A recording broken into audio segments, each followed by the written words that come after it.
It's Saturday everyone. And so, samahan niyo ako maglinis ng laman na ref. Bigyan natin ng hustisya itong mga gulay na patuyot na. Luluto tayo ngayon ng cardiac arrest na pakbet. Hindi siya healthy in any ways. So, yan. Hiwala ko na pansahog natin na liampo.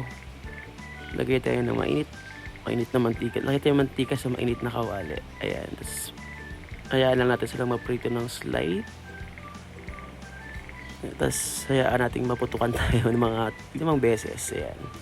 After natin matalamsikan ng mainit na mantika ng 5 beses, ilagay na natin ang ating bawang at sibuyas. I-mekas natin yan. Tapos, lagay natin yung mga kamatis natin. Preferably, yung mas hinog, mas maganda para mas red yung ating sauce.